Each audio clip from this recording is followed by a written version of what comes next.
What's up, everybody? Welcome back to my channel. Today we are here at Lake Julian and we're talking about the CD1 yet again. I know I've done so many videos on this slot, but this slot is like, it's so important and it's so vital to my game that having the disc that I know is that's gonna do the right thing is so important. So I'm gonna throw the CD1 a couple of times. I'm going to throw it on some shots that it really does great at, and then also try to demonstrate the problem I'm having with the CD1. And then I've got a couple of discs will try to fix those problems for me. So first things first, a couple of warm-up throws. Let's throw some really nice shots and then see what happens.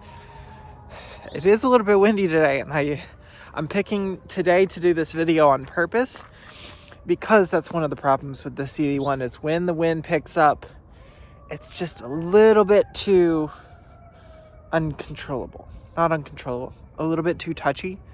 And so I need something that's a little bit more stable, not for all the time, because the CD1 is amazing and I'm not going to take it out of my bag, but I need something for those times. You know what I'm saying? I'm standing here at hole 12. Let's see what happens. I love how this disc just gets so much easy controllable distance compared to a lot of the other discs in like this 9-speed slot. It's fantastic. And especially if you like to hyzer flip things, CD1 is an absolute bomber mold. I don't like to hyzer flip things, but I like to throw things flat and it still just bombs.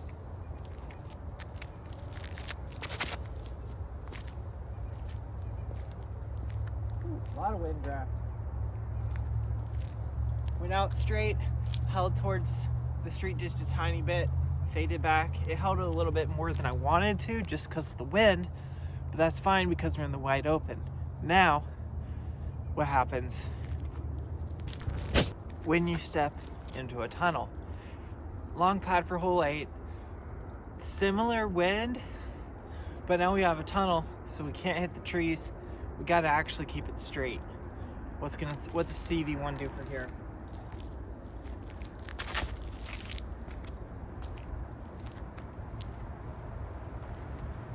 See, you throw it on hyzer, it flips up so perfect and just rides so pretty.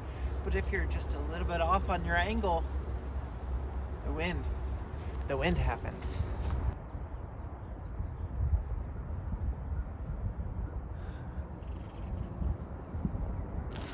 Hole 18, in a turnaround, I'm normally throwing either a 7 or a 9 speed off the tee.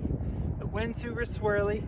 I like to throw something with a little bit of stability, hanging out over these right bushes, skip down, be right next to the Mando side. However, what happens if I do my natural disc golf release, which for me is a slight anhyzer? What happens if I do that with something that's not quite as overstable? I'm going to show you, and hopefully I can hit the release right if it comes out on hyzer. I'm sorry and I apologize. I'm trying to do this right.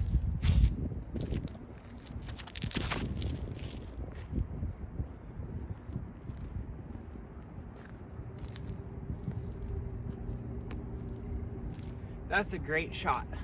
I had a tailwind, so I threw that on anhyzer. You saw how much it turned over and panned over to the right. Absolutely fantastic shot. I love that disc, don't get me wrong, but I do need something a little bit more reliable to throw on anhyzer that I know is going to come out of it and is not going to drift too far right for me. That's where these discs come in. Normally it's up into the woods, either right over here or right over there, but now the perfect landing zone for the par 4 is parked. Yeah, I love the CD1. So I have 4 discs in this slot that I'm kind of testing up against each other. We have the Big Germ Thunderbird, mainly because I just want to throw this for today and it's fun. But the Thunderbird is kind of the disc that really pioneered this stability and this speed. So you can throw it in, just be a good benchmark. Then we have the FD3 from Discmania.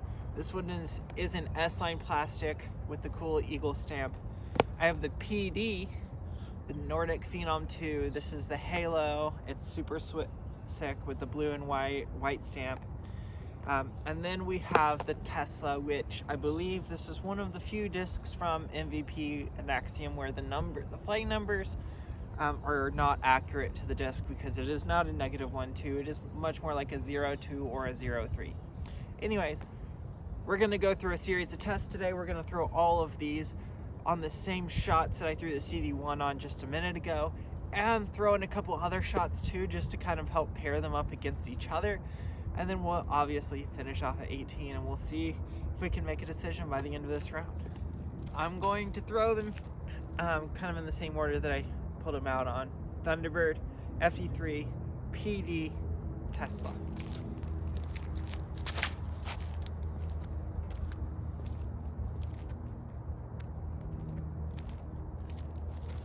Way too low on that release there.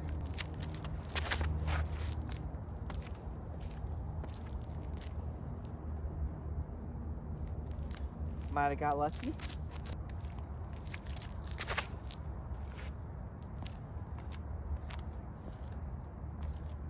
I really like that fight.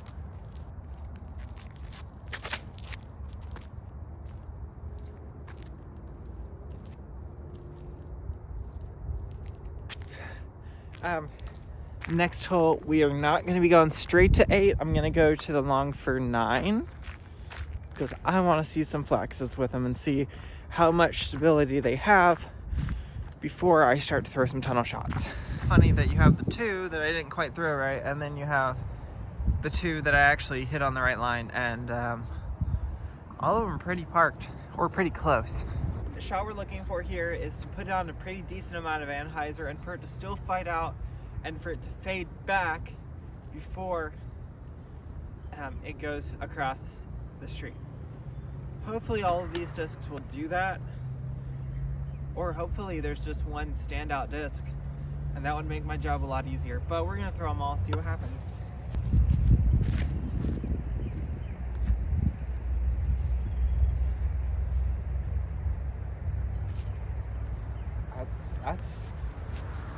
That's what the CD1 flies like when I throw it flat into a headwind.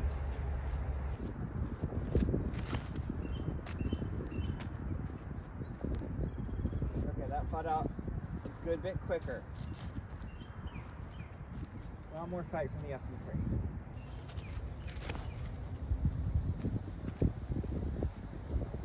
Oh, that one had a lot of wind.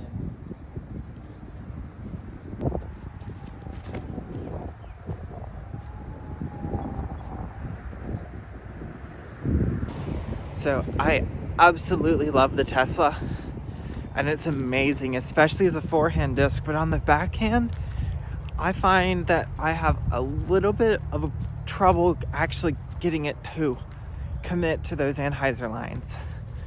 So I'm gonna throw it off at 18 for sure, but it may be a little bit more out of the running until we get to 18.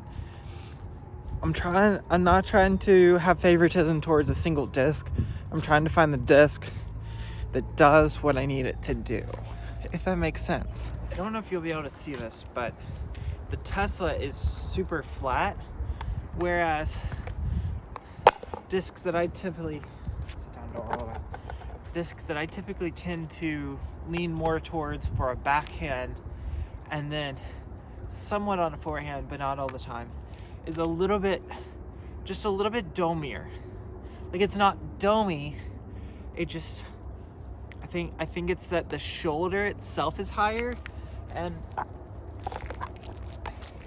all of these 3 have that, like, just baby dome, soft dome. It's not domey, it's not pop toppy, but it's not flat top, right? And this Tesla is very flat top. It's almost pedal topped at this point. So it flies amazing on a forehand, but I'm trying to cut down weight in my bag where I can, so I don't think I'm gonna put in a 9-speed just for a forehand when I already have the Captain's Raptor in there. So Tesla's great. Absolutely check one out if you ever get the chance. probably not going to be in my tournament bag for the 2024 season. Going to throw all 3 of these though off of this tee. Going to see how they hold the line into that headwind, and then we'll throw all these on a forehand and then go throw them off at 18.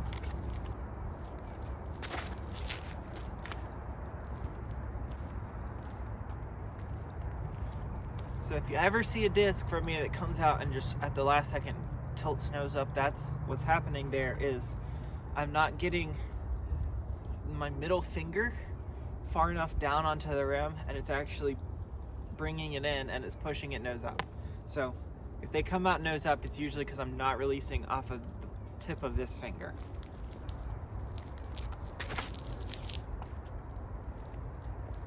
Oh, that's got some fight to it.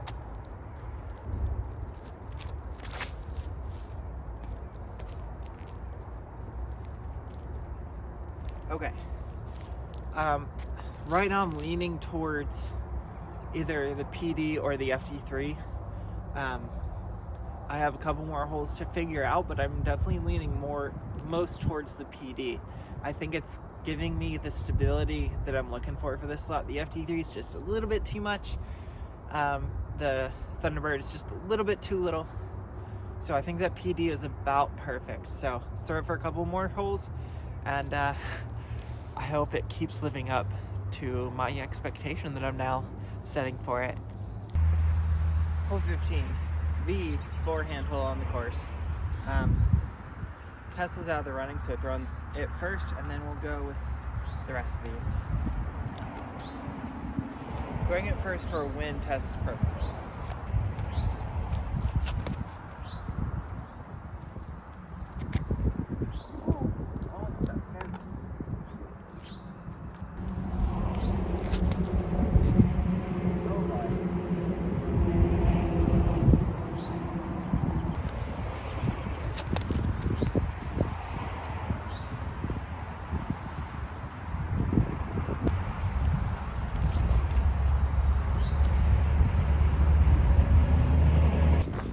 As far as forehands go, it really isn't it's no surprise that the FD3 was the most overstable on a forehand. It's kind of people's Discomania's go-to Firebird disc, so it makes sense that it would be the most forehand reliant disc. But as far as the flights, the PD, man, something about that disc. I don't know what it is about the PD and why it's different than the Thunderbird, but it just flies better. If you are struggling with a Thunderbird and you're like, it just doesn't do what I want, try a PD. I'm gonna throw them all off of 18 on a backhand, and honorable mention will go to the CTP winner, but at this point I'm almost certain that I'm going with the PD.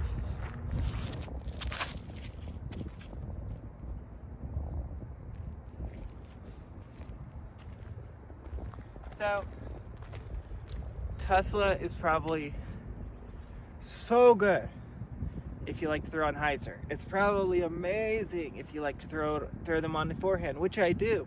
I like to throw it on forehand. I like to throw it flat to hyzer on the backhand, but I can't get it to turn over. It's a great disc. It just doesn't work for my hand or something. I don't know.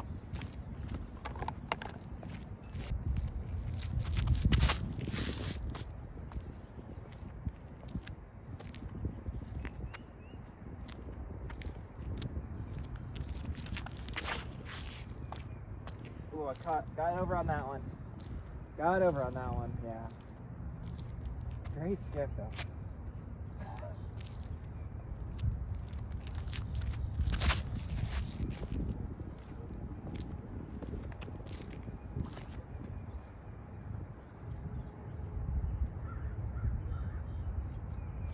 It's the PD. It just parked it.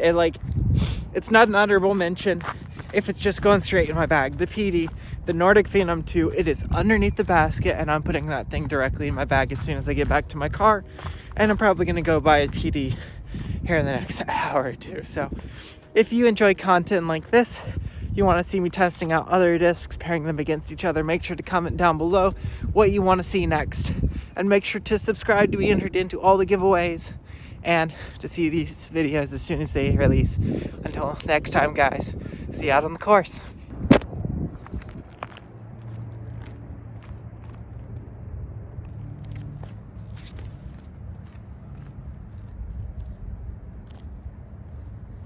It's about as far as I can actually throw a set full tilt.